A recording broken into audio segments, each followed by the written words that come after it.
Toby is taking us to a garden in Axminster in Devon. And by any standards, you can say that this is a garden that is long established. A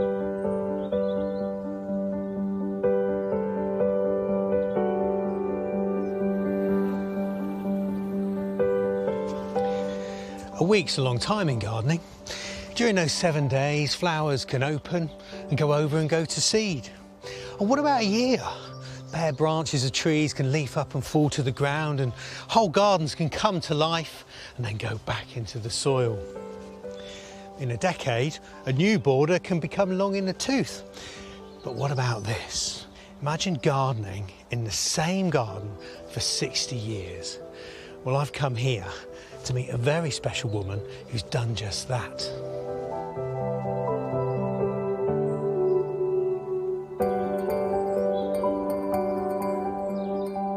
Mary Benger and her husband John moved here in 1959 to start a small dairy farm. And while John was busy working the fields, Mary gardened around the house. And as her passion and obsession grew, the boundaries of the garden spread across the farm. The farm is long gone, and today, where cows once grazed, there are 13 acres of beautiful garden. What a remarkable tree. Yes, isn't it lovely? Incredible. This is a native field maple, Acer campestri. I know it well, but the thing is, I've seen them in North America, acers, yes, and they do this knobbly thing, but I've never seen it on a field maple here. No. So what was it like when you first came to this part of the garden? Well, this is an old Roman clay pit, and it was very full of trees and brambles, nettles. You had to hack your way through, and then you'd see a glimpse of something beautiful like this tree or some ferns and things. Wow. And it just struck me that I had to make a garden here, and so that's when I started down here. And did you tell John? He was quite happy for me to do this down here because there's no value to the cows or the farm at all, so he said, oh, you can do what you like down there. Yeah. But I don't think he really thought I'd spend the next 60 years planting, weeding, gardening.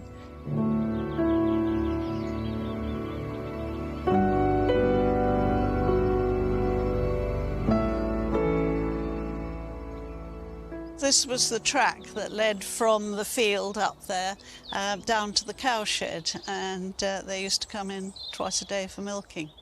Interesting, you kept that in because you'd never know, this is quite a formal area. Yes, yes, I wanted it to be. What I really like doing is a fairly formal design, but with very informal planting. What were the gardening influences? How did you learn? Well, my father was a very keen gardener, and I'd always had a garden as a child. I remember my father bought some carnations, and I had a very poor one, and mine grew really well, and I thought, oh, that's marvellous. That's how it's done. Bit of TLC, and that's it.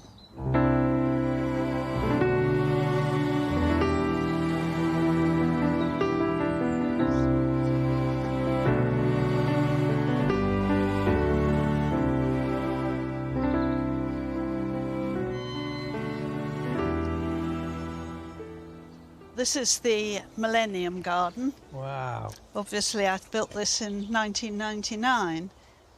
Everybody at that time had got millennium fever and trying to think what to do. And on a visit to Chelsea, I put a deposit down on this lead trough here. And it's when you're on the way home on the train and you think, what on earth am I going to do with it? And then gradually I thought, I'll make a whole garden to put it in. Well, I can see why it caught your eye. Yes, but lovely. Building a garden around a trough is a bit like building a house around a vase. It is. But that's the way a lot of my gardening has happened, you know. So 22 years ago, this beautiful garden was farmland. Absolutely, but I was longing to make a rill somewhere, and then to combine that with the Millennium Trough seemed a good idea. Well, it looks like it's been here forever.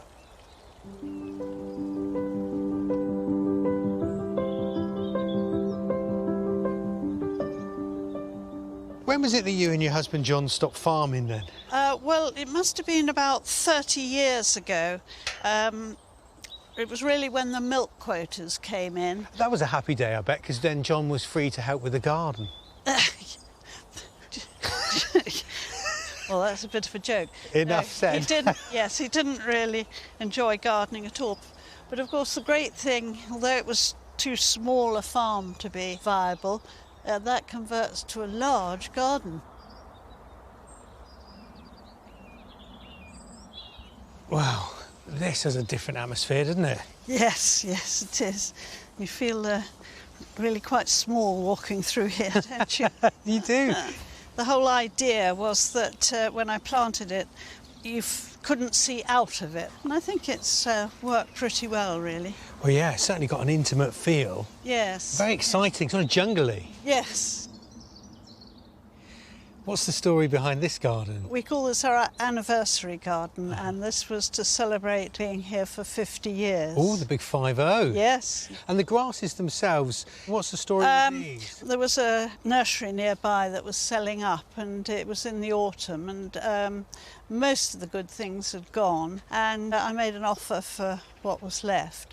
And it was a mass of grasses. Yeah. Were the grasses labelled? I hope you don't mind me asking you this. They were, yes. Because you've got some tall ones next to the path, some shorter ones behind them. It's a wonderful sort of jamboree, really. Yes. Well, I particularly wanted some of the tall ones to be next to the path so that you actually have to go round a corner to see what's round there, really. Have you got any favourite varieties? Well, I particularly like this Miscanthus Morning Light with the variegated leaf, because however tall it gets, it seems to stand up.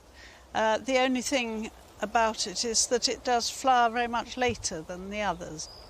I mean, this garden is really tall at the minute, but it's a dynamic one because in winter it gets chopped right down to the ground. That's right. I bet that means you're good with the secateurs.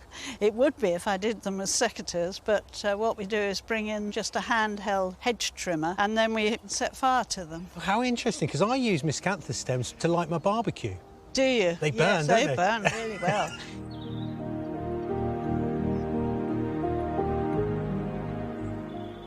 Coming out to the garden every day pretty much for 60 years. I mean, you must get such deep satisfaction from your garden. Yes. I mean, do you feel at peace because of it? I mean, oh, absolutely. There's nothing like going out into a little bit of quiet garden and weeding or planting. And I hope it's a tranquil garden, and I hope that other people get the feeling of tranquility that I have over the years.